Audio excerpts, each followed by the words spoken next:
encerrada essa parte mais básica de calibração, que, como a gente diz, é um mal necessário, mas é bom que a gente já pega toda essa noção aí dos cálculos, né?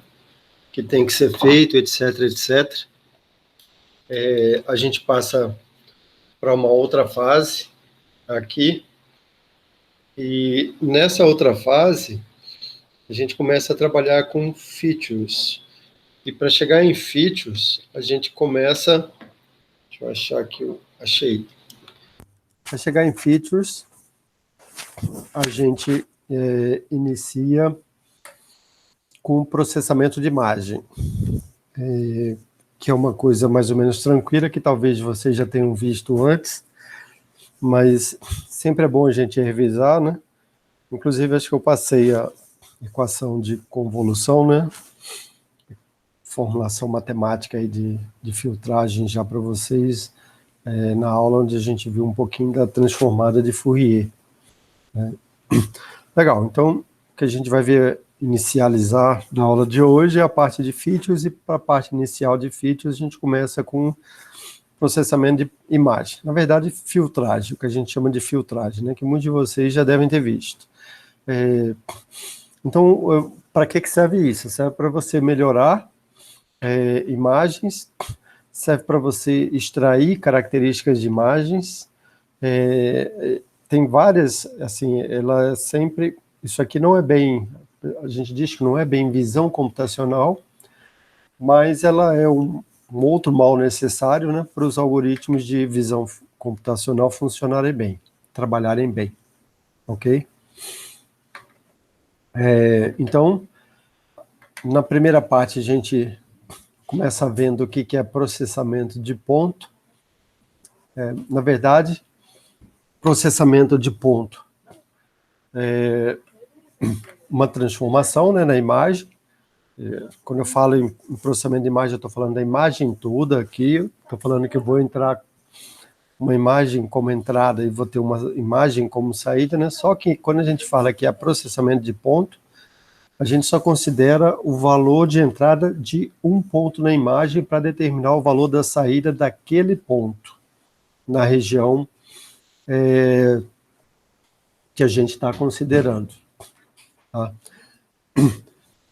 Então, por exemplo, se eu quiser negar uma imagem, a gente chama de negar, né? Fazer o negativo da imagem, se entrar 255 no valor de ponto, eu devolvo zero do outro lado, né?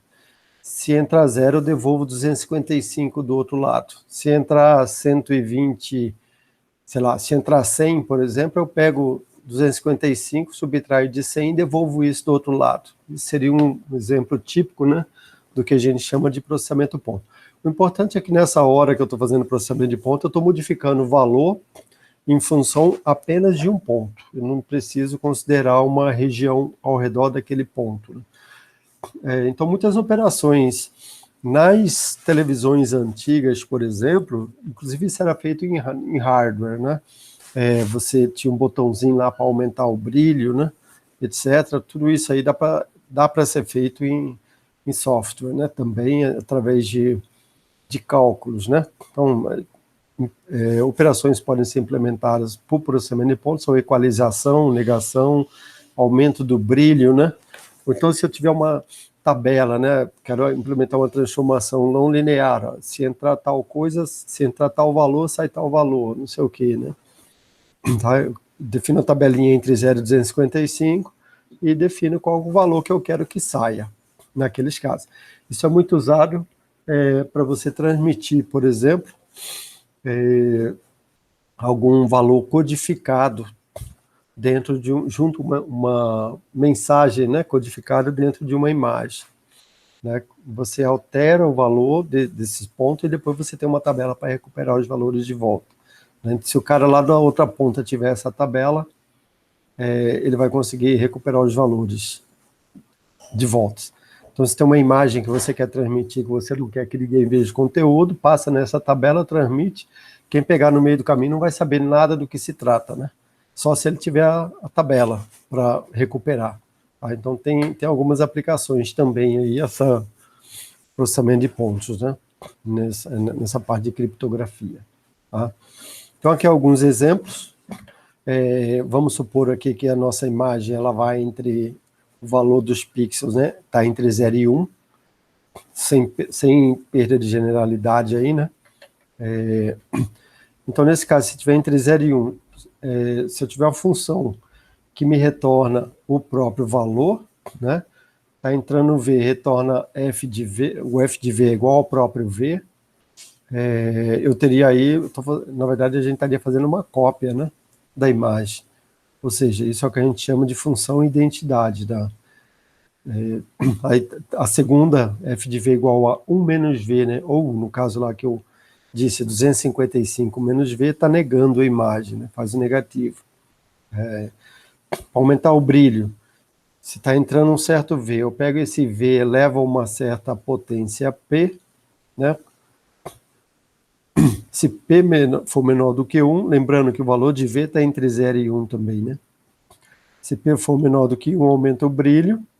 Se p for maior do que 1, vou estar diminuindo, né? O brilho desse pixel, ok? Então, aí são exemplos típicos de quando a gente realiza processamentos de ponto. Tem algumas aplicações, mesmo como pré-processamento para visão, né? Às vezes eu preciso, por exemplo, aumentar o brilho da imagem, né? Preciso ter uma imagem com valores mais altos, né?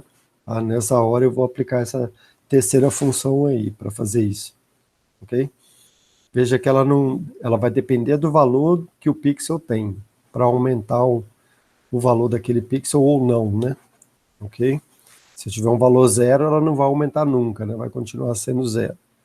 Mas isso tem algumas aplicações também.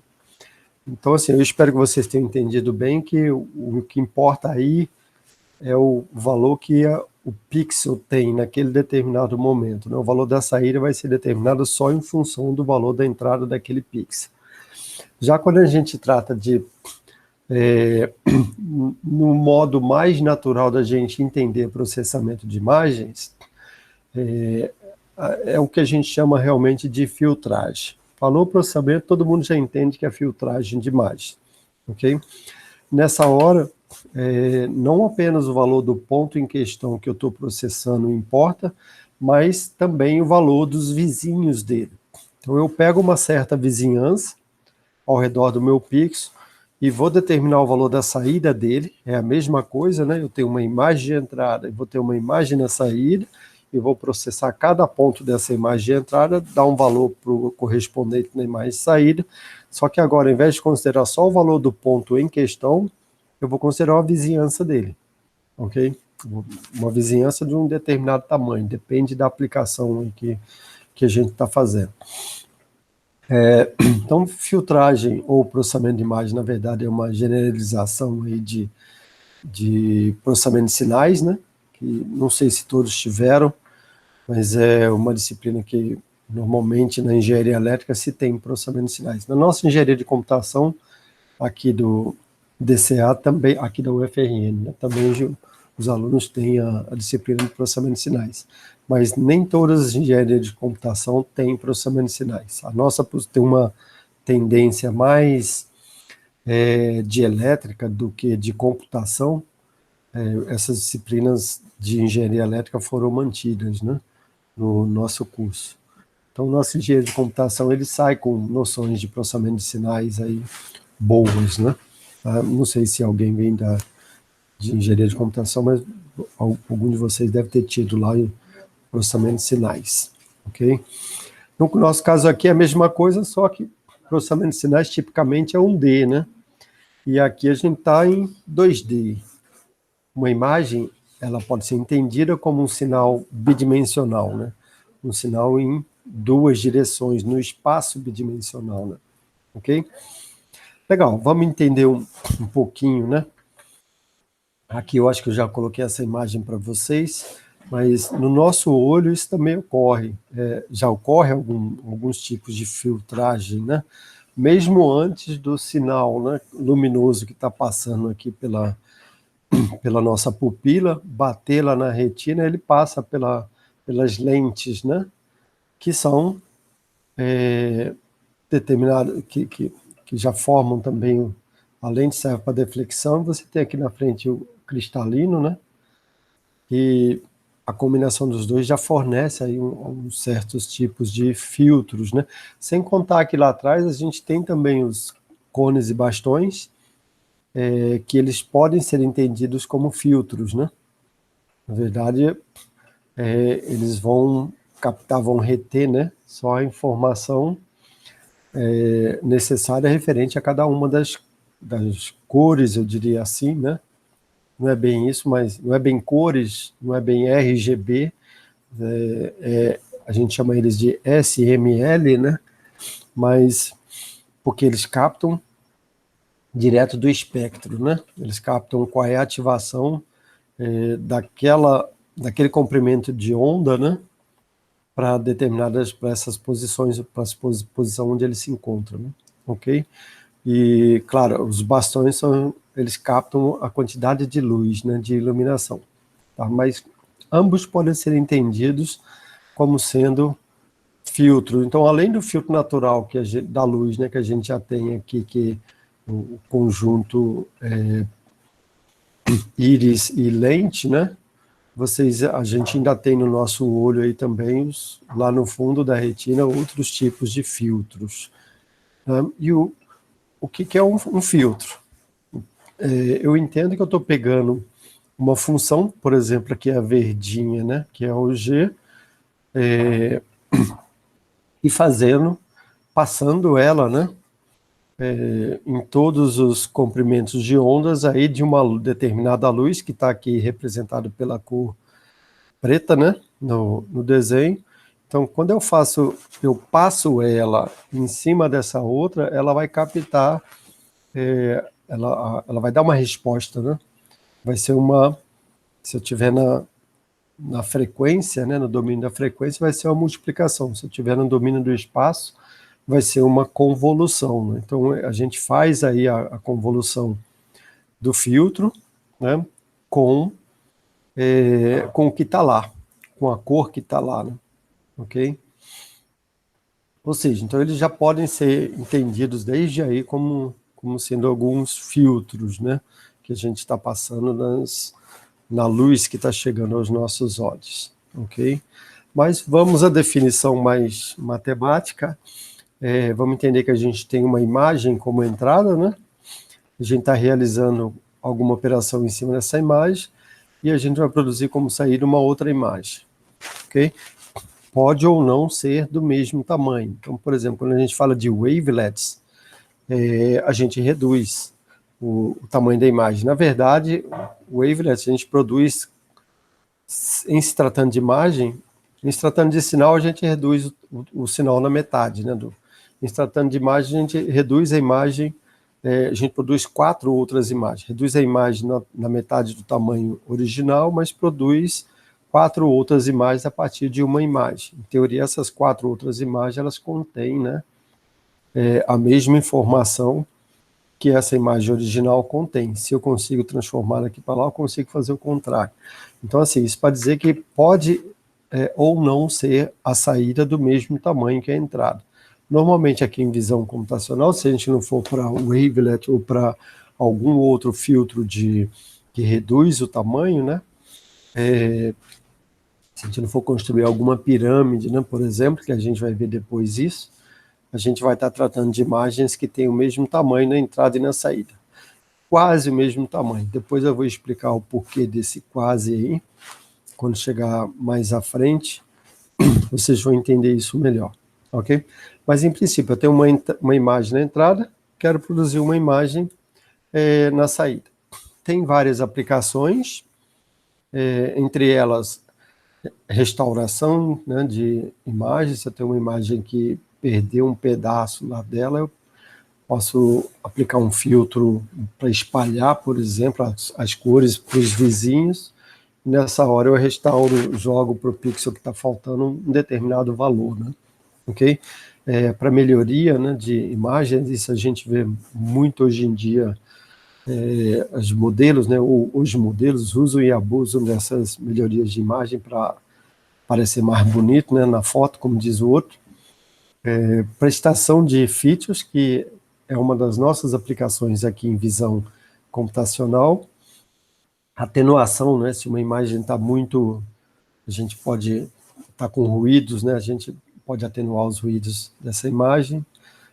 Para compressão de imagens também, filtragem é utilizado, a gente vai ver exemplos disso depois, ok? Wavelets, por exemplo, pode ser utilizado para compressão. E pré-processamento, para segmentação, né, de imagens, então sempre a gente tem que aplicar essa tal de filtragem. Então, por isso que eu disse, filtragem é um mal necessário em visão computacional, né? Várias operações aí que a gente vai fazer em algumas aplicações precisam da pré-operação de filtragem, ok? Legal, então isso aqui eu já falei, né? Se a gente tiver, por exemplo, com o som, ou áudio, né? Ele é um sinal 1D, a gente tem amplitude, mas na imagem aqui a gente tem um sinal 2D. A gente pode entender que é intensidade de um ponto XY, né? Ou a cor de um ponto XY. Se eu quiser ir lá para o espectro, né? Eu tenho lambda lá num ponto na cena, né? Ok? Os sinais podem ser contínuos ou discretos. No nosso caso aqui a gente está tratando, vai tratar de um sinal que não é 1D, que é 2D.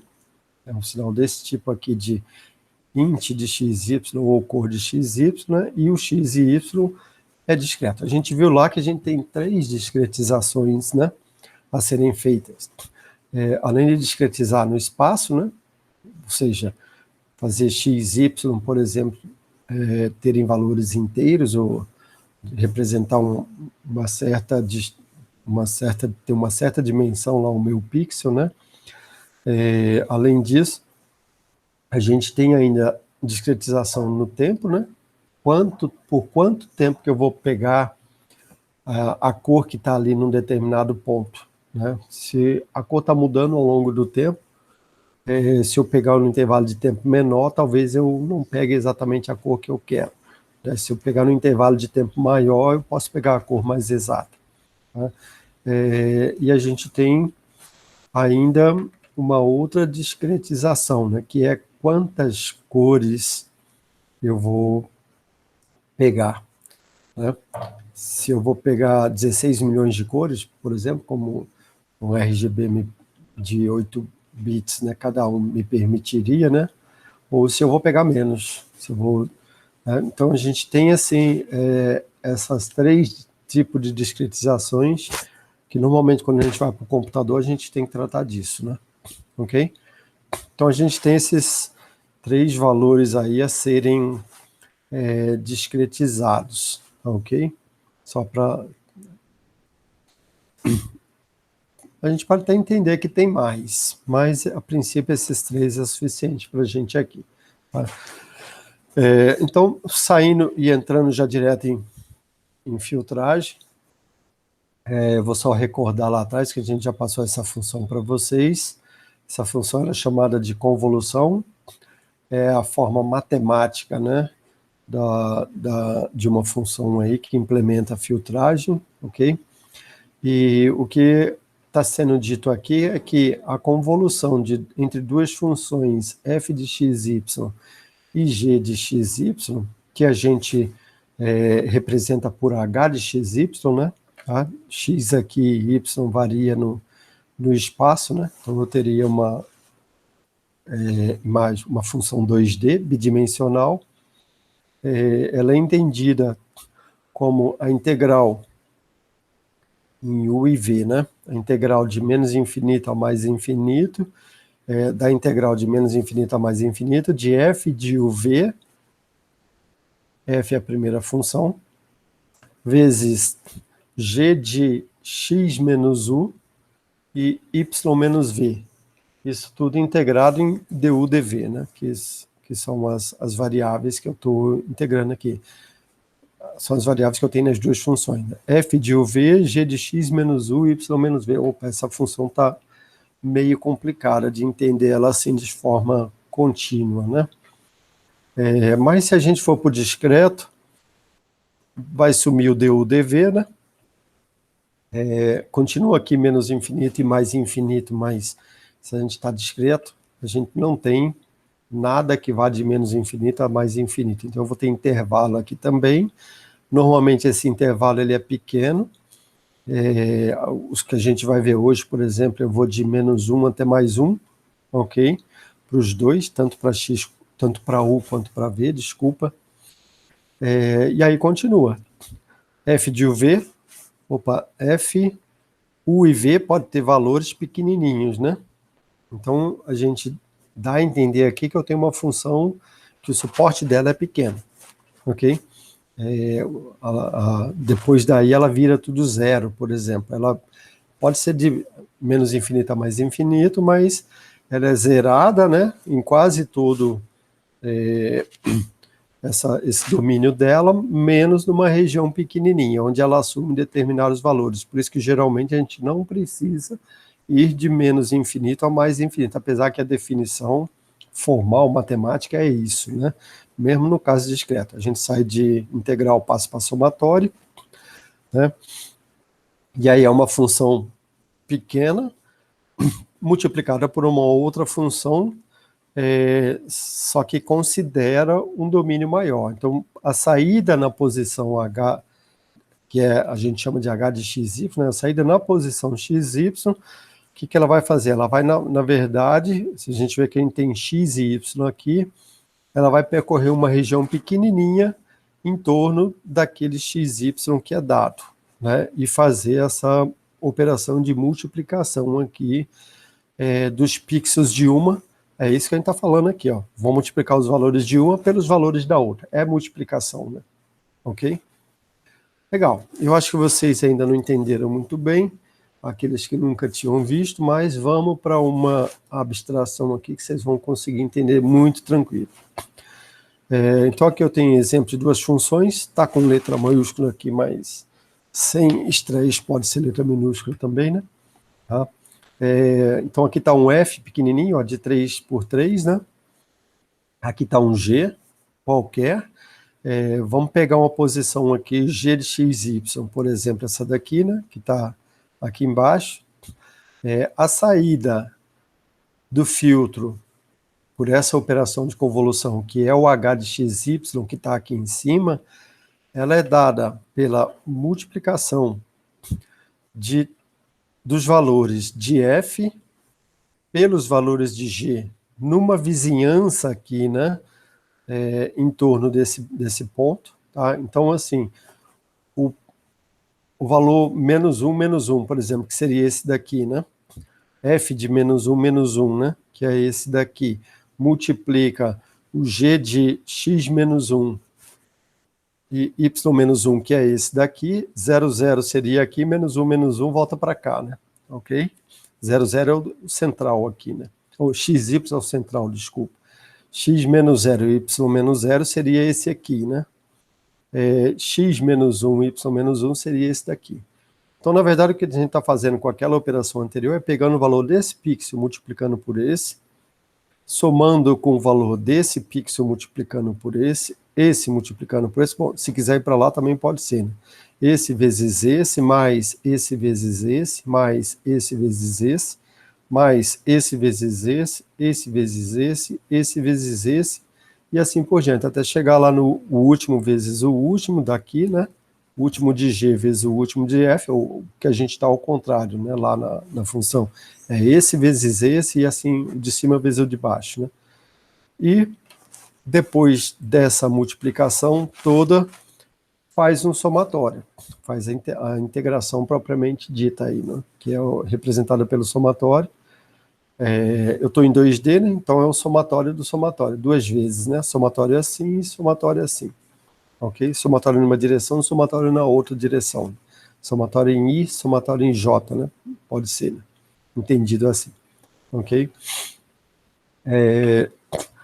Legal, esse somatório joga lá, tá? Tem algumas implicações aí a serem consideradas. Por exemplo, a gente está num computador, essa imagem aqui ela tem um determinado tipo. se eu estiver trabalhando com cada uma das posições da minha imagem, né? A imagem é um grid, é um array 2D, né? Uma matriz 2D, e aí se eu definir o tipo dessa imagem aqui como sendo, por exemplo, unsigned char, que é o que a gente está mais acostumado a ver, né? E definir o tipo dessa imagem H, que é o mais importante, também como unsigned char, eu tenho que cuidar para que o resultado dessa operação aqui, ele seja também um unsigned char, né? Agora, veja, a gente está com várias multiplicações aqui e depois somando esses valores todos. Então, dependendo dos valores que eu tiver aqui embaixo, na minha imagem, dependendo dos valores que eu tiver aqui em F, na minha máscara, né, que a gente chama, pode ser que eu estoure o unsigned char, que não caiba que não seja o valor entre 0 e 255, né, que o unsigned char tipicamente representa 256 valores só, ok? Então, cuidados com isso aí devem ser tomados, a gente cuida isso já na hora de elaborar os valores dessa máscara, e também a gente pode trabalhar, se quiser, né, trabalhar com uma outra estrutura intermediária aqui, com um float inteiro, sei lá, e depois fazer uma equalização, né, para os valores de H final estarem compatibilizados, ok? Então, só lembrando aí que tem uma série de cuidados. Mas o que eu espero que vocês tenham entendido aqui é o que é esse processo de calcular essa operação aqui em si, né? Na prática, a implementação dele é exatamente isso, ok? O valor de H vai estar lá determinado quando a gente multiplicar os valores da função pelo filtro e fazer o somatório desses valores para uma posição. Obviamente, para ter o valor em todas as posições da imagem, eu tenho que variar, né, o X e o Y também.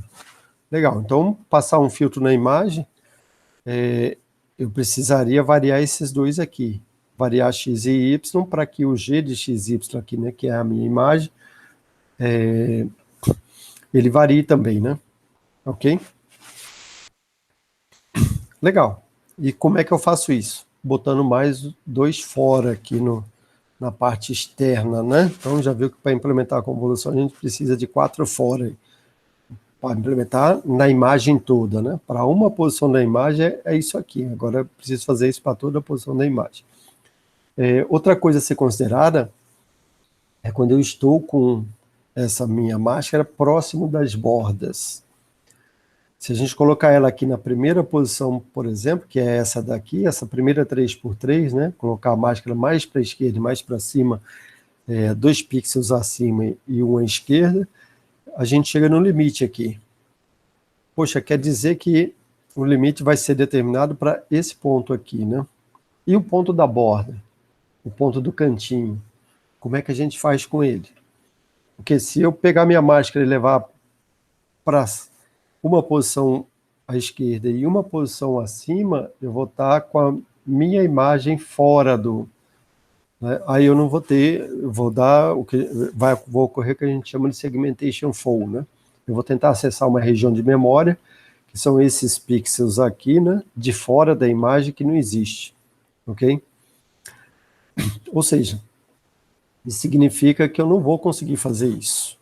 E se eu não vou conseguir fazer, a gente tem que cuidar também para essas situações. Isso vai acontecer tanto aqui quanto em qualquer borda próximo de qualquer borda que esse filtro estiver chegando, né? A gente diz assim, para determinar o valor de H de XY, né? Quando XY estiver próximo das bordas da imagem, certo?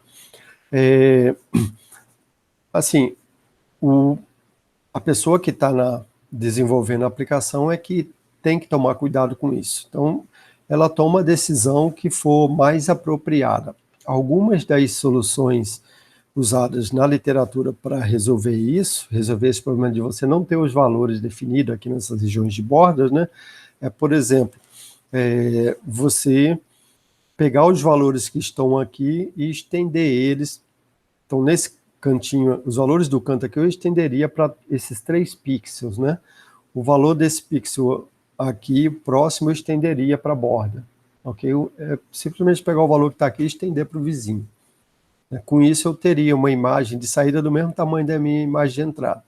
Outra solução também pode ser, ó, eu vou ignorar a minha imagem de saída, essa linha, essa coluna, então a primeira linha, primeira coluna, última linha e última coluna eu ignoro. No caso da minha imagem ter, do meu filtro, né, ser 3x3. Mas se eu aumentar esse filtro, botar ele 5x5, veja, eu já teria que ignorar duas linhas, né, e duas colunas. Beleza, se eu tenho uma imagem de 1000 por 1000, ficar com 996 por 996 não tem problema nenhum. Quase toda a parte interessante da minha imagem vai estar lá ainda, né? Normalmente está na parte central. Okay? Então isso é outro problema que tem que ser tratado. Cada um pode tratar isso da maneira que melhor lhe convier. Então tem várias maneiras de fazer isso aí, né? Outra coisa pode ser, por exemplo, eu jogo a máscara lá para cima, mas eu só vou utilizar os 4 valores aqui. Ao invés de utilizar os 9 valores, né? Eu vou utilizar só os 4. Ok? Os que são possíveis, né, de calcular. Tá? Então, na hora de implementar, tem que tomar esses cuidados aí. Alguns cuidados, porque se der segmentation full, você já vai ter algum problema. Normalmente, a maioria dos filtros, né, já tem implementado dentro de OpenCV e tem outras bibliotecas aí de processamento de imagem também que já vem implementado. Inclusive o GIMP, se vocês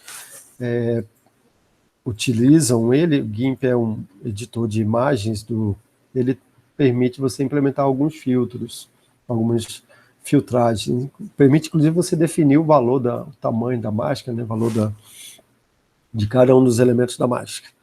Por falar em valor dos elementos da máscara, a gente consegue efeitos diferentes dependendo dos valores que a gente coloca aqui nessa máscara, ok? Mas, assim, eu acho que todo mundo entendeu o que é a operação de convolução, né? E a gente passa a entender agora as aplicações, para que serve em si, né? E quais são os efeitos dela, certo? Vamos colocar uma aplicação numa imagem real aqui na sequência, só para vocês terem uma ideia. Então, por exemplo, se eu tiver essa máscara aqui, ó, 1/4, que está multiplicando menos 1, então é menos 1/4 aqui, né? Menos meio aqui, menos 1/4. 0, 0, 0, 0 dividido por 4, vezes 1/4, vai dar isso mesmo, né? 0, 0, 0, e aqui eu tenho 1/4, 1 meio e 1/4, ok? Se vocês notarem, quando eu pegar essa máscara e passar numa imagem, qual vai ser o menor valor que eu vou ter aqui? Se na imagem, do lado de cá, for todo mundo 0, e eu tiver todo mundo, se eu tenho uma imagem entre 0 e 25, por exemplo, para ficar de acordo com isso aqui, o meu valor máximo na imagem é 25. Né? Quando eu multiplicar menos 1 por 25, eu vou ter menos 25 dividido por 4, né? Que está multiplicado por 4. Aqui, menos 25 dividido por 4, ou menos 2 vezes, né? 25, que daria 50. E aqui mesmo, aqui daria 25, né? 25 por 2, aliás, desculpa, menos 25 por 2 e aqui menos 25 por 4. Se eu pegar menos 25 por 4, menos 25 por 2 e somar com menos 25 por 4, somar esses 3, vai ser o maior valor negativo, o valor em maior módulo negativo, né, que eu consigo obter, que daria menos 25. Então, se vocês notaram, o que está acontecendo aqui é que esse 1/4, ele de certa forma já está normalizando o valor de saída. Quer dizer, ainda não está. Eu sei que eu vou poder ter o maior valor na saída, um valor negativo de menos 25. Qual o maior valor positivo da saída? É quando é 0 lá na imagem, né? Tudo aqui, e eu vou ter tudo 25 do outro lado, né?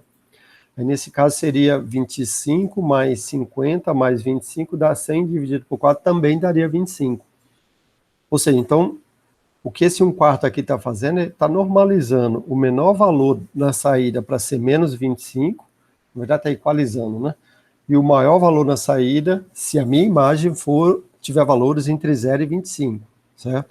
Se eu tiver uma imagem entre 0 e 255, eu vou ter o maior valor negativo como menos 255, o maior valor negativo como mais 255.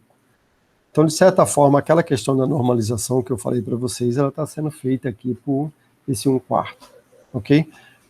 Existem outras maneiras de normalização, mas cada uma tem que ser pensada.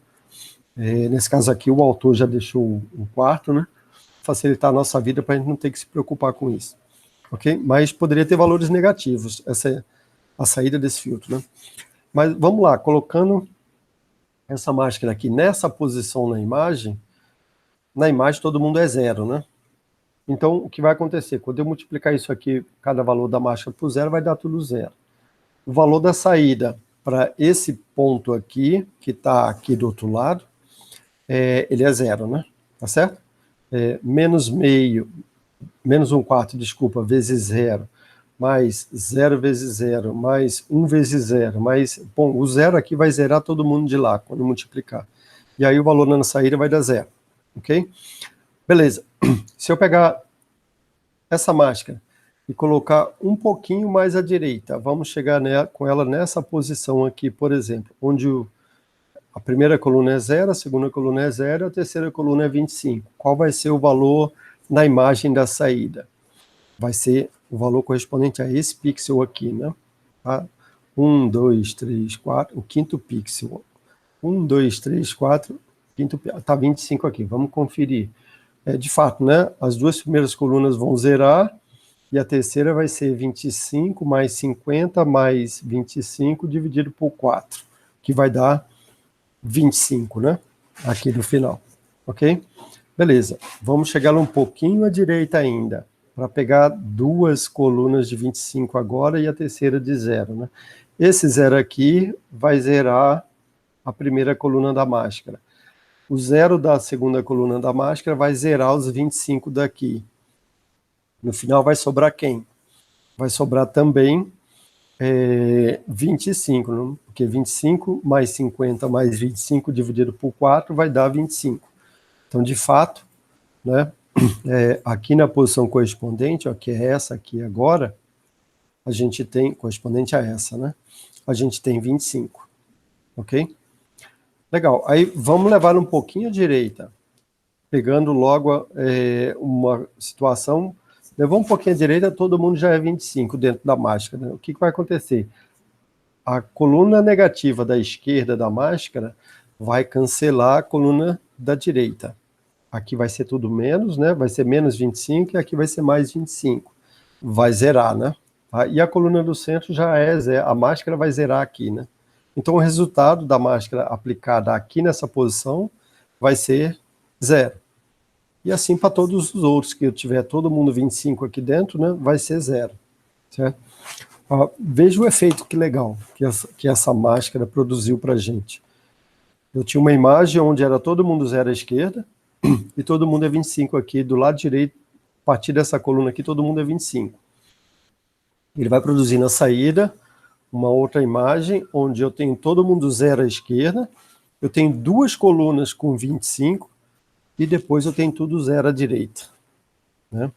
Se vocês notarem, eu tenho realçado aqui em 25 os pixels que estão aqui na fronteira, entre o 0 e o 25.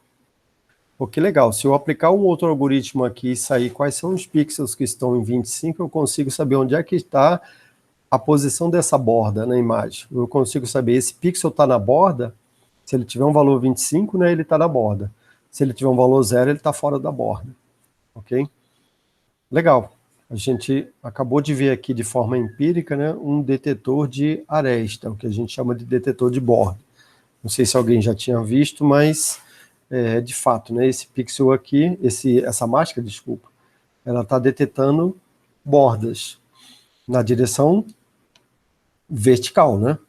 Claro, se eu der um tombo nessa imagem aqui, a imagem virar, né, 90 graus para a direita, e aplicar essa máscara aqui, vai zerar tudo, né? Vai ser todo mundo 0, o resultado final. Ou seja, aí nessa hora, esse filtro aqui, ele não vai conseguir detetar. Mas se eu der um tombo no filtro, ao invés de tombar a imagem, aí vai acontecer o contrário. E aplicar nessa imagem aqui vai ser 0, só que se eu tiver uma imagem tombada também, aí eu vou conseguir detectar. Na direção horizontal, né? Arestas nessa direção horizontal. Ok? Outra coisa a ser ressaltada, se eu trocar os sinais aqui, né, de lado, colocar negativo aqui na coluna da direita e positivo na coluna da esquerda, o que vai acontecer? Os meus valores lá na imagem de saída vão ser tudo menos 25, né? Ok? E aí?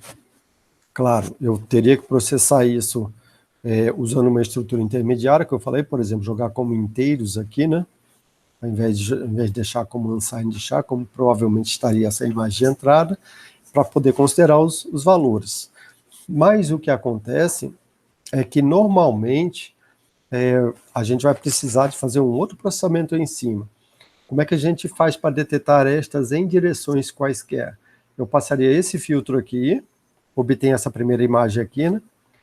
Passaria um outro filtro na direção vertical, né? Nesse caso, se for essa imagem aqui, não vai surtir efeito nenhum, vai ser todo mundo 0, mas se eu tiver imagens com arestas inclinadas, aí a combinação desses dois filtros vai conseguir pegar, cada um pega um pouquinho, né, dessa imagem. E aí, quando eu calculo o módulo desse um pouquinho de cada um, eu consigo aumentar essa magnitude, né? Eu consigo calcular realmente a magnitude da aresta. Para fazer isso, eu geraria, então, uma outra imagem aqui e produziria uma terceira a partir dessas duas, que seria o módulo dessas duas, ok? O módulo em X mais o módulo o módulo em X e em Y, ok? Quando eu uso essas duas, cada pixel delas como entrada para a operação de módulo, né? Que é bem definida também lá na matemática, aí a gente consegue produzir uma final que está pegando arestas em qualquer direção, ok? Claro, se tiver uma situação como essa, a aresta final, a final vai ser isso aqui. Quando eu somar isso aqui com 0 da outra, né? A em Y produziria 0. Vai dar isso aqui mesmo, né? Ok? O módulo vai ser 25, certo? Então, por isso que o sinal, ele às vezes nem importa, né? Então, às vezes, de colocar menos 25 na outra, eu colocaria logo o 25, porque vai pegar, no final vai ser computado em módulo mesmo isso, ok? Onde o sinal tiver importância, aí tem que preservá-lo, tá? Por exemplo, depois de determinado o módulo, eu poderia querer determinar a direção. E aí, para determinar a direção de mudança, né, dessa aresta, se é vertical, se é horizontal ou se é inclinada, aí eu precisaria do sinal. A função ATAN2 lá da linguagem C consegue fazer isso para mim, né? Se eu jogar cada uma dos valores aí da imagem de saída, ele vai retornar o valor de uma, né, e o valor da outra, ele vai me retornar qual é o ângulo, né, que essa aresta tem, ok? Legal, então veja como é poderoso isso. Além de detectar a aresta, a gente consegue detectar qual é a magnitude, a mudança, o valor da mudança dessa aresta e qual é o ângulo que está mudando, né? Isso vai ficar mais claro mais à frente, eu vou voltar a isso ainda, mas vamos ver outros exemplos aqui. Vamos passar para 1D, né, em vez de ser em 2D. Imagina que eu tenho aqui um filtro que é 1/3, 1/3 e 1/3, e eu estou em uma dimensão, né? E pego esse filtro e vou passar nessa imagem aqui, que é o meu G de X, né? Ó, quando eu pegar o primeiro da máscara aqui, multiplicar com esse aqui, o segundo com esse e o terceiro com esse, fizer o somatório, na verdade eu vou estar somando 1/3 desse, mais 1/3 desse, mais 1/3 desse, né? Que vai dar o valor lá em H, esse daqui, né? Se vocês observarem, ele está um pouquinho abaixo, né? Desses três valores aqui, vai estar um pouquinho mais abaixo aqui. Não sei se dá para perceber isso. Mas o que esse filtro fez para mim, veja que na primeira posição ele foi ignorado aqui. Então, última e primeira posição já foi ignorado, né? Foi jogado fora. Começa a partir da segunda. O que ele fez foi a média desses 3 pixels jogado lá na imagem de baixo. E assim foi feito até chegar lá no último, né? A média desses 3 jogada lá embaixo ficou esse aqui, né? Vocês vão notar bem essa média aqui nesse, ó. A média... Vou botar minha bateria para carregar. Eu acho que foi. Foi. Legal. Se eu pegar esse mais esse mais esse mais os 2 vizinhos dele, dividir por 3, né? E jogar lá embaixo, é exatamente isso que esse filtro está fazendo para mim. Veja que abaixou o valor dele, né? Esse pixel aqui ele pode ser tido como um ponto fora da curva, né? Um problema que ocorreu, por exemplo, e aí o valor dele foi lá para cima, né? Provavelmente a minha função, ela tinha uma cara mais, ela viria mais assim, né? De repente alguém foi lá e pegou esse pixel errado, né? Teve um problema no sensor, um problema qualquer, ele pegou esse valor errado. Veja bem, o que esse carinha está fazendo, ele está corrigindo esses valores. Ele está deixando passar, é isso que a gente diz aqui, né? Ele está deixando passar só aqueles... isso aqui é uma alta frequência, né? É uma coisa que pode produzir. Se eu tivesse vários desses, né, eu teria problema, ok? Significa a frequência espacial estaria mudando muito, né? Certo? Então, nessa hora aqui, o que esse filtro está fazendo, ele está deixando passar, é por isso que a gente chama de passa baixa, né? Ele está reduzindo aí os valores, está pegando o valor de um pixel e considerando os valor dos vizinhos, né? Não está considerando só o valor do pixel. Tem outros exemplos de passar alta também, né? Onde você faz ao contrário. Se tiver um valor assim, aí ele tem mais, ele vai pesar mais aqui, né? Então, provavelmente, aí nessa hora, você tem o contrário desse efeito aqui, né? Você realça, a gente Professor, diz assim, tá? Mas nesse caso aqui, o que esse filtro está fazendo, ele está pegando a média dos 3, do ponto central e os 2 vizinhos e jogando lá para baixo. E com isso ele está reduzindo ruídos, ele está atenuando, né, a imagem, está suavizando a imagem, ok? Legal. É um outro efeito que o filtro é similar a esse, bastaria eu colocar um aqui em todas as posições, e se eu tiver um filtro 3x3, eu vou dividir por 9 aqui, né, ao invés de dividir por 4. Veja bem, dividindo por 9, agora eu vou estar normalizando entre 0 e 1, né? Eu não vou ter valores negativos, todo mundo vai ser 1. De fato, né, tá aqui esse filtro.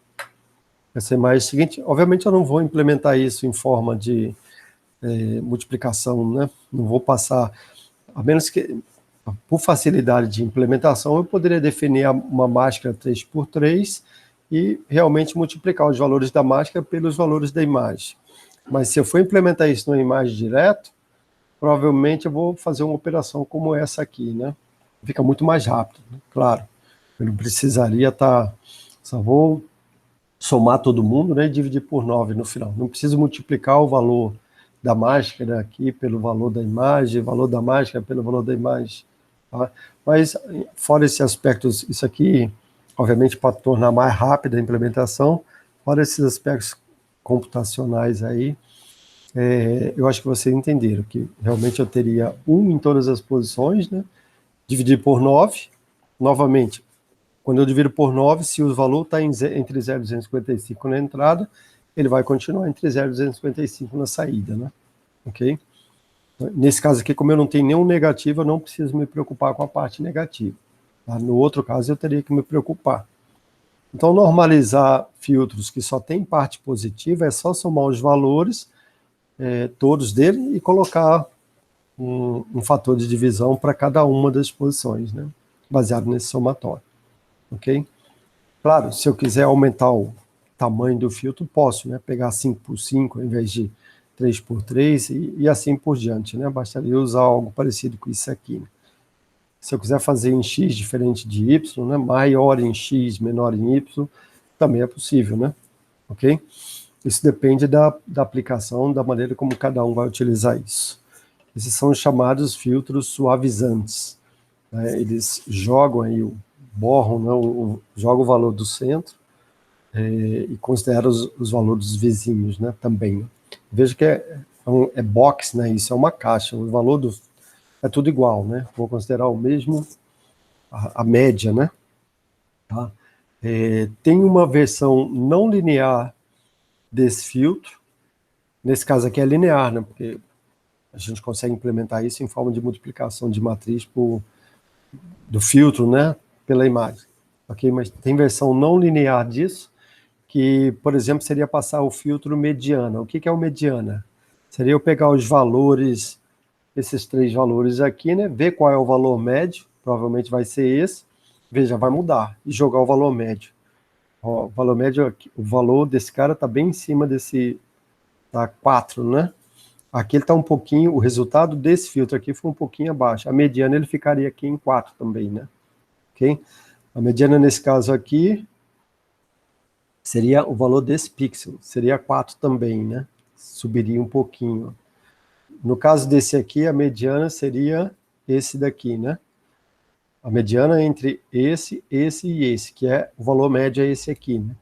Ficaria aqui em 2. Aqui, por acaso, deu em cima da mediana, né? Também, ok? Bom, e assim vai.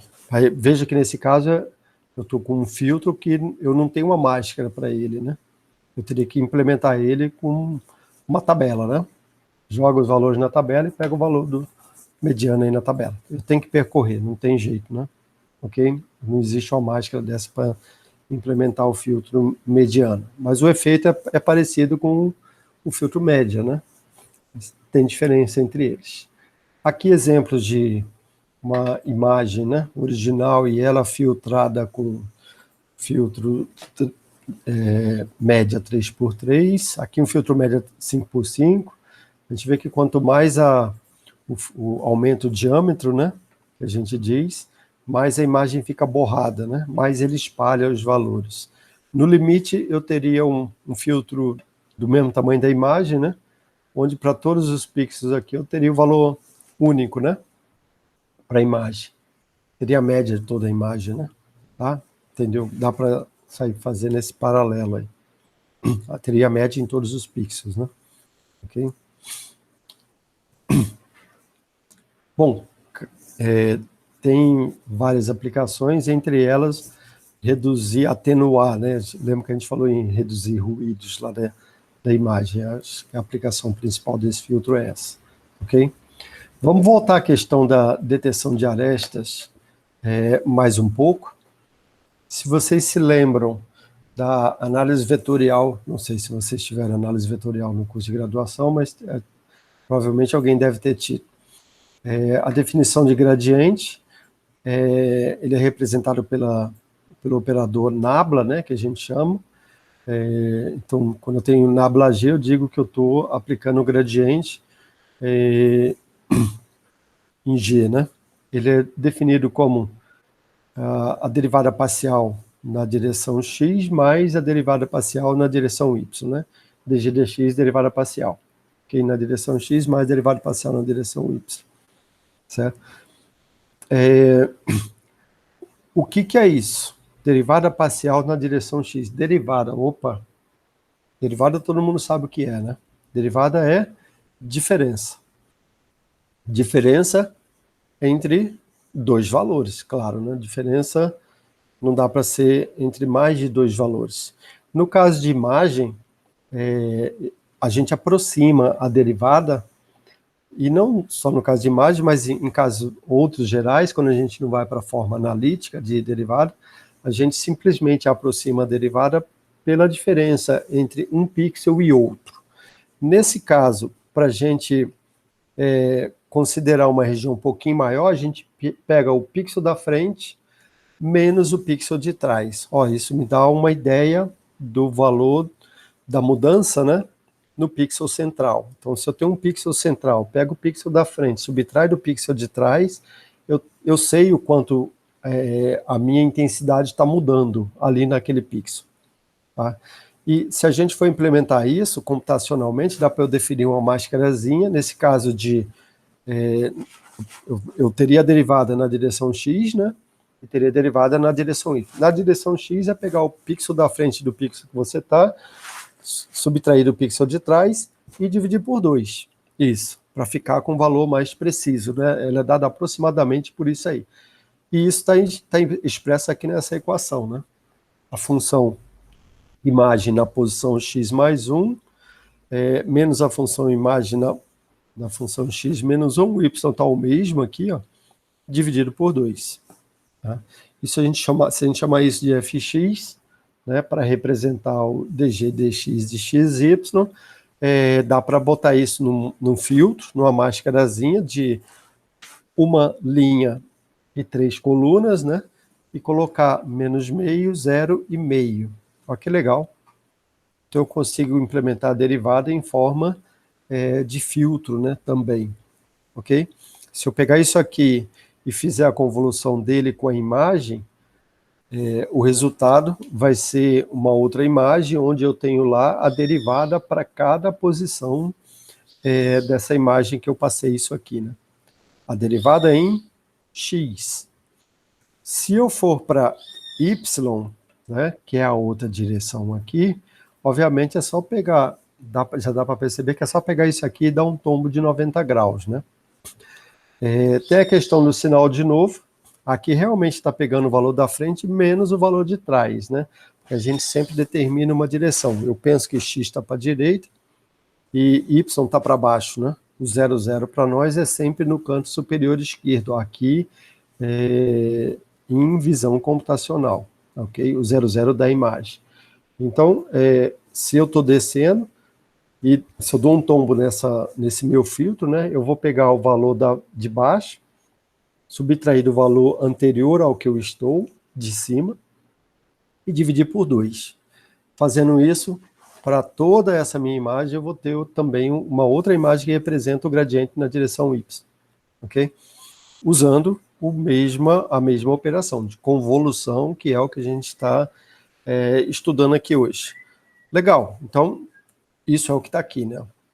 Gradiente na direção y, dg dy, né? De xy, ele é dado por essa máscarazinha aqui, né? Ok? Quando eu faço isso, o que eu estou obtendo, na verdade, são duas imagens, uma filtro na direção x, gradiente, outra filtro, gradiente na direção y.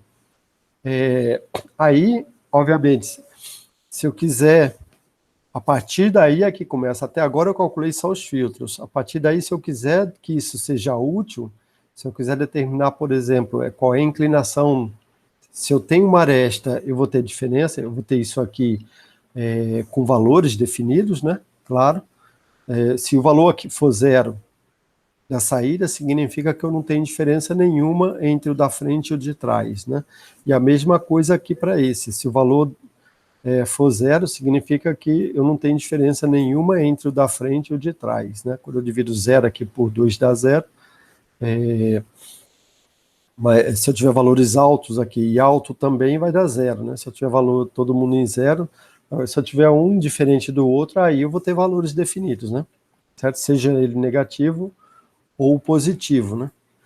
E aí, a partir do momento que eu estabeleço essas duas imagens de saída, eu posso agora fazer a questão do módulo, que eu tinha falado para vocês lá atrás, que é o que a gente chama de magnitude do gradiente. Então, se você pegar o valor da primeira imagem do pixel, né, e somar, elevar ele ao quadrado, pegar o valor da segunda imagem e somar ele ao quadrado também, e achar a raiz disso aí, a gente vai estar calculando o que a gente chama de magnitude. Módulo, né? Na verdade, porque isso aqui, raiz quadrada, vai me dar em módulo, né? Se os valores eram negativos, né? Quando eu elevo ao quadrado, eles vão ficar positivos, né? Ok? Mais do que isso, se eu pegar esses valores que eu tinha de dx, né? dg dx e dg dy, se eu passar lá para aquela TAN2, né? Como eu falei lá atrás, passar dg dy, vírgula dg dx, o ATAN2, se vocês se lembram, ele me devolve um ângulo entre menos 180 e mais 180, né? Ou seja, esse ângulo é justamente a direção de mudança, a direção que aquela aresta tem na minha imagem, ok? Então, usando esses dois filtros, que a gente chama de gradiente na direção X, na direção Y, e calculando a magnitude deles, e calculando também, usando essa função de baixo aqui, né, a gente consegue aí saber qual é o valor absoluto na mudança e em qual direção que está mudando. Veja que importância isso tem, por exemplo, em robótica, né? Eu consegui detectar arestas verticais, provavelmente eu estou chegando numa porta. Se eu conseguir detectar arestas horizontais, provavelmente eu tenho uma escada pela frente, né? Várias, uma próxima da outra. Ou seja, então a partir daqui a gente consegue ver algumas aplicações mais práticas, né? Para isso, ok? Isso é o que a gente chama de detecção de arestas propriamente dita. Obviamente tem várias coisinhas aí. O resultado desses dois filtros, aqui, se eu pego uma imagem real, eu vou ter... Aqui eu tenho as arestas verticais, né? Ressaltadas, ok? Aqui não, na imagem que eu vou mostrar mais à frente, desculpa. Mas se eu pego um filtro desse daqui, por exemplo, aqui era para eu ter uma só coluna aqui, né, como sendo a região de mudança que corresponde exatamente a esse pedacinho aqui, e não duas. Mas eu estou com uma aresta que, na verdade, não é uma aresta, né? Ela tem duas posições. Em alguns casos, eu posso ter 3 ou mais pixels aqui com valores definidos, se essa mudança não for brusca, né? Se ela for brusca assim, eu vou ter só 2, certamente, né? E eu tiver com um filtro 3x3. Mas em alguns casos, os filtros são maiores, e aí essa mudança ela não é tão brusca assim, ok? Ela é meio suave, né? Ok? E aí o que acontece nessa hora, eu teria que afinar essa imagem minha de arestas, né? Essa imagem resultante aqui, ok? Legal, então isso é detecção de aresta. Esse filtro, isso aqui seria na essência, né? Essas duas máscaras aqui, seria um em X e um em Y, e aí a magnitude disso, ok? E o arco tangente, né? Mas, para eu considerar uma região maior, já existem alguns filtros aí que são bem preconizados na literatura, e aquele primeiro lá que a gente viu, por exemplo, se vocês se lembram, ele é um detetor de aresta também, né? Só que agora, ao invés de considerar só uma linhazinha, né, a gente está considerando uma região quadradinha em volta, né? Mas, de qualquer maneira, se vocês olharem aqui, ó, a gente está pegando a região da frente menos a região de trás. Lembrando que isso aqui está dividido por 4 lá, né? Ok? Aqui a gente não colocou a divisão. E na direção Y a mesma coisa. Só que na direção Y aqui está ao contrário, né? O sinal está trocado. Seria negativo aqui, positivo aqui. Quer dizer, mas uma vez que vai pegar em módulo, isso não vai fazer muita diferença. Vai fazer diferença na hora de calcular o ângulo, né? Aí sim, ok? Para saber se está indo para baixo, né? Ou se está indo para cima. Ou seja, então, além de calcular o gradiente, dá para saber qual é a direção de mudança aí do gradiente, a direção que ele está mudando mais, né, no caso. Ok? Isso é legal do filtro de aresta. Existem outros, não tem só esse. Tudo que eu pego da frente menos de trás, ou de um lado menos o outro, está detectando aresta, né, na prática. Então, aqui exemplos ó, do filtro, né, na direção vertical, na direção horizontal, né? Ok? Só para você ter uma ideia. E aqui exemplos de outras máscaras, que também são detetores de aresta. Essa daqui, por acaso, a gente vai ver agora à frente, mas ela é o gradiente do gaussiano. Ela não é o gradiente puro. Ela é uma composição do gaussiano junto com o gradiente, né? Aqui já é só gradiente. Só que aqui está pegando o da frente menos de trás, só que numa regiãozinha, né? Os 3 da frente menos os 3 de trás. Aqui ele inclinou, mas continua sendo um gradiente, né? O legal disso aqui é que a implementação é muito mais rápida, né, do que esse daqui, que eu vou ter 9 operações, né? Esse aqui eu só tenho 4 operações aí de multiplicação, né? E 3 de soma, né? Um mais o outro, mais o outro, mais o outro, ok? 3 operações de soma e 4 multiplicações, implementa esse de cima aqui. Aqui não, aqui vai precisar de 9 operações de multiplicação e 8 de somas, né? Ok? assim como o de baixo, né? Mas só para exemplificar que existem outros, né? Mas normalmente o mais utilizado é esse de baixo aqui, é o filtro de Sobel. E geralmente vocês vão ouvir falar o nome dele de Sobel, mas sabendo que o Sobel é um gradiente do Gaussiano. Vamos para o Gaussiano, então. Se vocês se lembram do filtro média, o efeito do filtro média é suavizar. Existe uma outra maneira de suavizar, onde eu não dou peso igual para todos os pixels. Eu dou um peso maior para o meu pixel central e dou valores um pouquinho menor para os pixels que estão na vizinhança, né? Mas se eu somar todo mundo multiplicado por todo mundo, eu vou estar dizendo que esse valor do centro aqui, ele pondera, ele é maior, eu quero que ele seja mais forte do que o valor da vizinhança, ok? Na hora de calcular a média. Uma maneira de fazer isso é você usar uma máscara, né, que é parecida com essa figura aqui, ó. De fato, aqui a gente tem o valor maior no centro, e à medida que eu saio do centro, os valores vão diminuindo, até que ele vai chegar a zero lá num certo local. Pensa, se isso aqui fosse no infinito, né, vem todo mundo zerado e de repente ele forma aí um morrinho, né?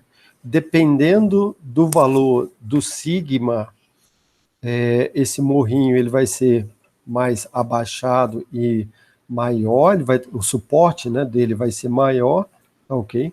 Ou menor, né? Se o sigma for igual a zero, ele vai se transformar só no... Se vocês se lembram lá das transformadas, né, ele vai se transformar no impulso, né, que a gente chama, ok? Só vai predominar o valor central. E se eu aumentar o valor de sigma, eu vou estar fazendo um filtro no limite. Quando eu chegar no infinito, eu vou ter um valor bem grande, né, de sigma, significa que ele vai estar quase...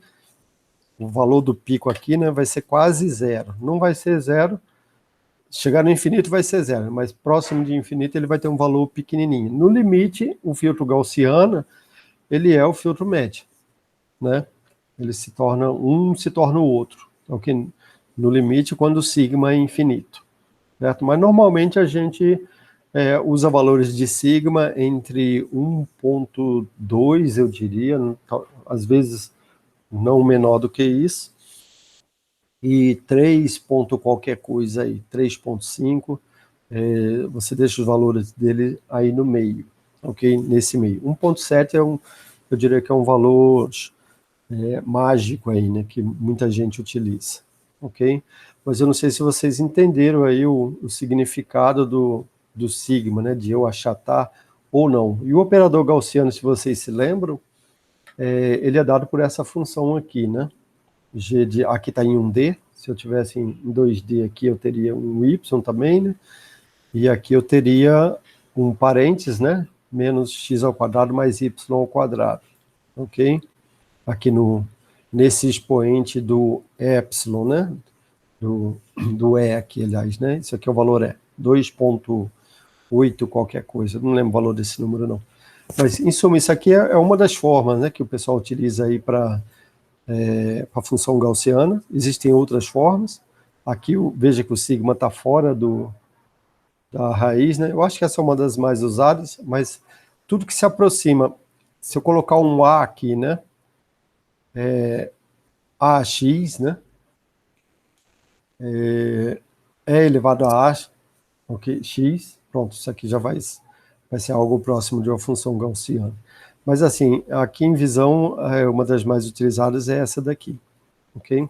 1 sobre raiz de 2π vezes sigma vezes E elevado a menos x sobre 2 sigma 2. Então, sigma é justamente aquela variável que eu estava falando lá para vocês. Isso aqui é uma função aí da estatística, já é bem definida, eu acho que todo mundo deve ter visto essa função. Para ir para 2D, o que eu tenho que fazer, então, é colocar um y, e veja, nessa hora, eu tenho uma função, e vou calcular os valores da minha máscara usando essa função aqui. Eu vou colocar o 0, 0, né? Se eu for para a esquerda, menos 1, menos 1, menos 2, menos 2, depende da posição que eu tiver na máscara, eu vou passar essa posição para essa função e ela vai me retornar qual é o valor. e eu simplesmente coloco esse valor lá na máscara. É isso que a gente faz, ok? A gente sabe que ela é normalizada, né? O valor máximo dela é 1, né? E o valor mínimo dela é 0, ok? E aí ela pode ser utilizada também em substituição ao filtro média, né? De fato, o operador gaussiano ele também suaviza, o efeito dele é o mesmo que o filtro médio. Ele não suaviza tanto quanto o filtro médio espalha mais, né? E ele não, ele dá um peso maior para o pixel central. Tá? Se a gente pegar essa função aqui e calcular a derivada dela, né? Ou seja, o gradiente, a gente vai ter essa função de baixo aqui, certo? Como eu estou aqui em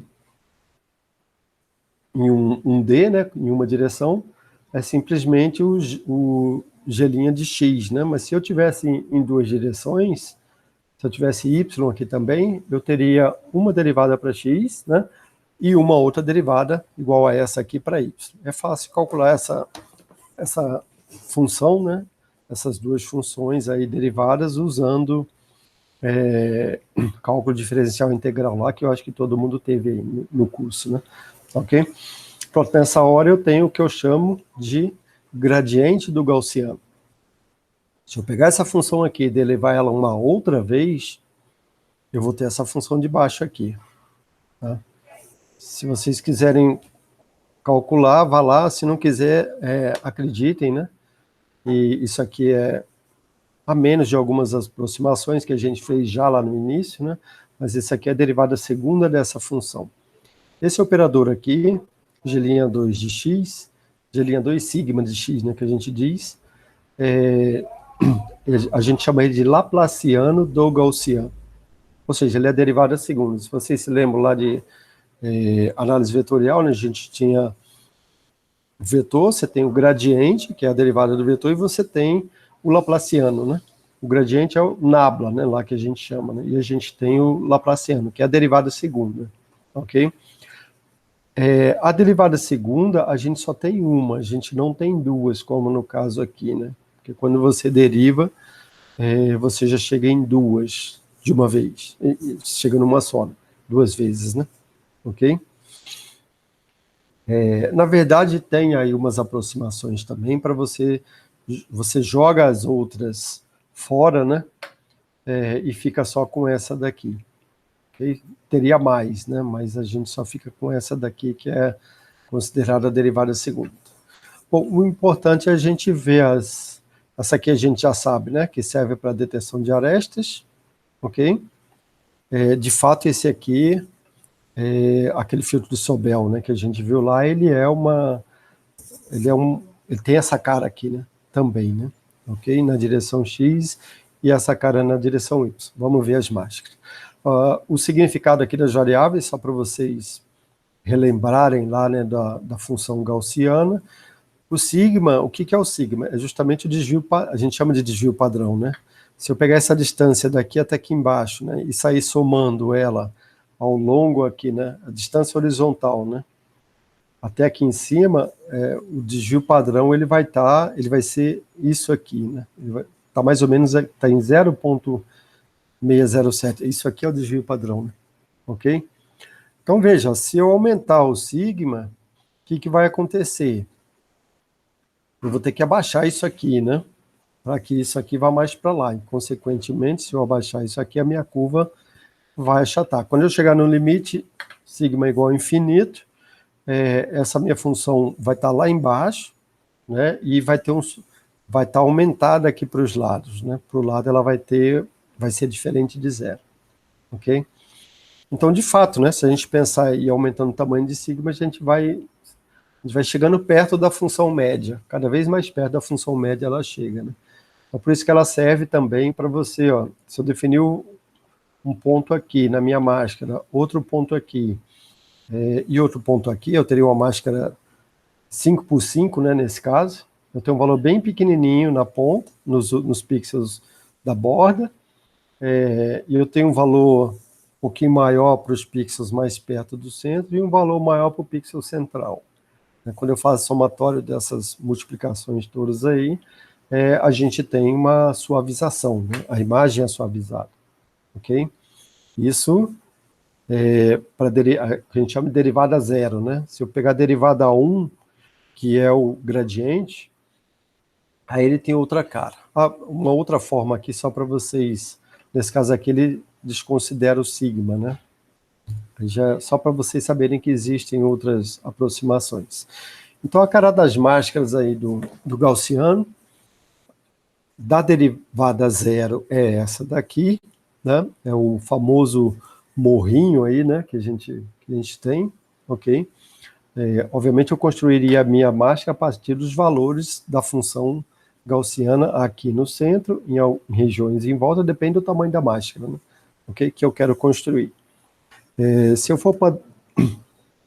Então, esse aqui, ó, de novo, né? É o gaussiano, certo? Aqui já uma representação mais wireframe. Quando eu vou para o gradiente, então eu tenho mais ou menos isso aqui, né? Numa direção, isso aqui na outra. De fato, né? Se eu pegar essa função aqui, ó, e calcular e verificar a tangente, gradiente é a tangente, né? Ok?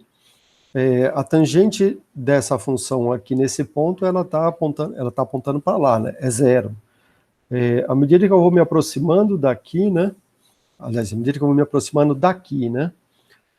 Essa minha tangente, ela é diferente de zero, ela começa a subir, né? Quando eu estiver nessa posição, ela tem o máximo possível. Depois dessa posição aqui, até chegar aqui no ponto central, né? Ela começa a descer novamente, ó. Ela vai, aqui está bem para cima, aqui nesse ponto ela já está mais para lá, né? Aqui ela já está mais para cá, e aqui em cima, no topo, né? A tangente está de novo na direção zero. Opa, que legal, ela começou em zero aqui, cresceu até esse ponto de inflexão, e depois ela chega em zero. E aí, daqui para lá, ela começa a ser negativa, ó, até esse ponto aqui, né, eu tenho a tangente negativa.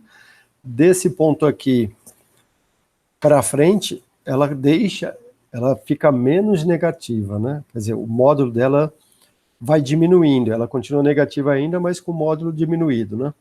Até que ela chegue em zero de novo aqui embaixo. Então, aqui é o máximo de negativo, e aqui é o máximo de positivo. Então, ela sai do zero, chega ao máximo de positivo, zera novamente, chega ao máximo negativo aqui, e depois ela zera novamente. Se vocês olharem lá naquela função que eu mostrei, é exatamente isso que está acontecendo. Ok? Aqui está o contrário, né? Seria como se eu estivesse indo daqui para lá. Ó. Sai do zero, chega no máximo positivo, depois ela cruza o zero e começa a descer, chega no máximo negativo e zera de novo. Chega no zero, né? Esse ponto aqui é o topo. Esse ponto aqui seria aquele do lado esquerdo, aqui só está invertido, né? E esse ponto aqui seria o outro lado, do outro lado, né? O ponto de inflexão do lado direito. O mais negativo possível. Só dou um tombo nisso aqui, dá para entender melhor, né? Ok?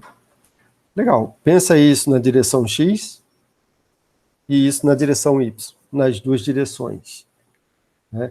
E pense mais que quanto mais para a borda eu tiver, menos isso aqui vai diminuir, né? Isso aqui vai ficar, se eu tiver num ponto mais da borda, se eu tiver na linha de baixo, por exemplo, não na linha central, isso aqui seria para o pixel, para a linha central, né?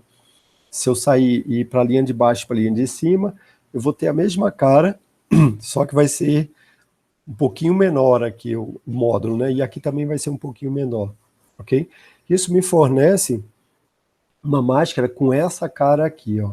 De fato, né? Eu tenho como se fosse um buraco de um lado, né? E um topo do outro, né?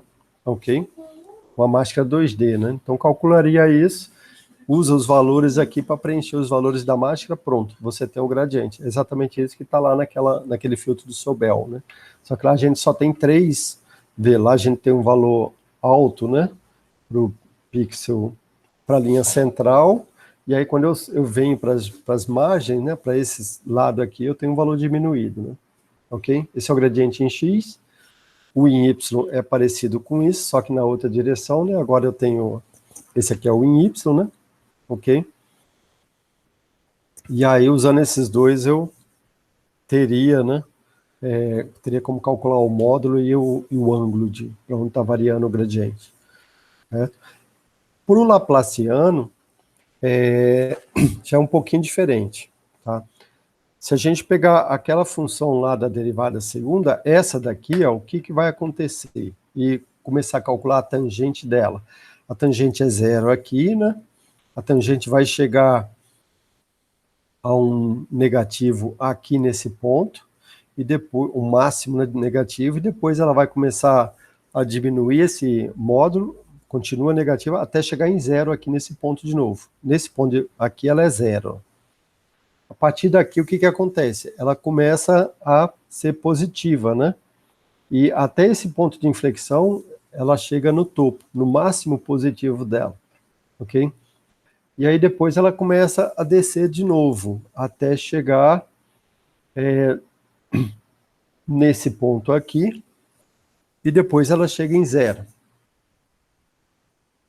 Faltou isso aqui, né? Ela vai chegar, não, ela vai chegar no máximo positivo, depois ela vai começar a descer e vai chegar em zero aqui. Então ela era zero aqui, ela é zero aqui, é zero aqui e é zero aqui no final. Nos outros pontos todos ela é diferente de zero. Ela tem um máximo de negativo aqui nesse ponto. Por conseguinte, se eu pegar lá do outro lado, aqui ela vai ter um máximo de negativo também, ela está para baixo aqui, né? Ok? Ela tem o máximo de positivo aqui nesse ponto, que é o ponto central, que é o ponto de inflexão. Então já dá para a gente ver mais ou menos a cara dela, certo? Vai ser algo parecido com isso. Ela vai ser para baixo aqui, né? Depois vai subir, aqui nesse ponto ela é zero, ela vai cruzar o eixo de novo, então ela vai descer, cruzar o eixo aqui, depois continuar subindo, vai atingir um topo aqui, né, que é esse ponto de inflexão, que é o máximo, aí continua descendo até chegar em zero, nesse ponto aqui a derivada vai estar aqui, ó, né, a derivada dessa curva aqui, vai estar aqui nessa posição, depois ela vai descer um pouquinho e vai chegar a zero de novo aqui, ó. Isso aqui lembra a cara de um chapéu, né, pra gente, ó. O chapéu tem uma abinha, né, assim que sai, depois ele sobe, por isso que a gente chama isso de chapéu mexicano, né, ok? A derivada segunda do gaussiano, tá? E justamente a gente só deu ele tá tombado aqui, né, tá, mas a cara dele é essa mesmo, né? Pegando essa função que está descendo ali, tá ao contrário, né, lembrando. Ele começa a subir, sobe um pouquinho aí, né? Depois ela desce, tem um máximo lá embaixo. Imagina isso aqui ao contrário, dando uma queda, um tombo nisso, né? Ela desce, né? Até um topo lá embaixo, e depois, isso é justamente a forma de um chapéu, só que aqui está ao contrário, né? Então o que se faz é dar um tombo nisso, deixa o vizinho, deixa o topo lá em cima, né? Como a gente vai pegar em módulo depois, não vai ter muita diferença isso, ok? Então isso aqui é o filtro que a gente chama de Laplaciano do Gaussiano. Essa é a cara dele. O que esse camarada faz? Ele pega um ponto no centro, que tem um valor grande, nesse caso aqui, se a gente considerar um valor negativo grande, e está somando esse valor negativo grande com, numa regiãozinha ao redor, valores positivos um pouquinho menor, ok? Então, isso significa que eu estou pegando pontos que têm diferença entre o centro e uma região ao redor, né? Se a gente der um tombo nesse chapéu, pode pensar menor, aí você tem um valor positivo no centro, você tem um valor negativo do lado, né?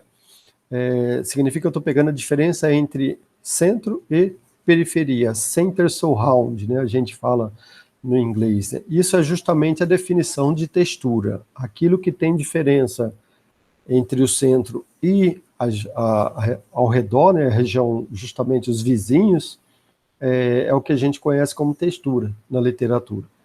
Então, a finalidade desse Laplaciano do Gaussiano, ele é um operador que ele detecta texturas em imagens, ok? De fato, né, se eu tenho um tabuleiro de xadrez, um quadradinho é diferente dos 4 quadradinhos em volta, né? Aí você consegue detectar esse quadrado, né? O tabuleiro de xadrez é uma típica textura regular, né? Se eu for para a natureza, eu vou ter texturas irregulares, claro. Mas o Laplaciano Gaussiano consegue detectar regiões com bastante diferença aí onde a diferença entre os pixels é grande, né? Ok? um pixel e os vizinhos todos dele, do lado, né? Veja que é diferente do gradiente. O gradiente, de um lado tem que ser tudo igual, e do outro lado, diferente, todos diferentes, né? Aqui não, aqui no centro tem que ser um valor e diferente dos valores ao redor, né? Quando isso acontece, a gente tem textura, ok? Esse é o Laplaciano do Gaussiano. Aqui as máscaras, né, que o pessoal já calculou, felizmente para nós, aí já tem essas máscaras todas calculadas. Está vendo a questão da normalização? 1/16, né?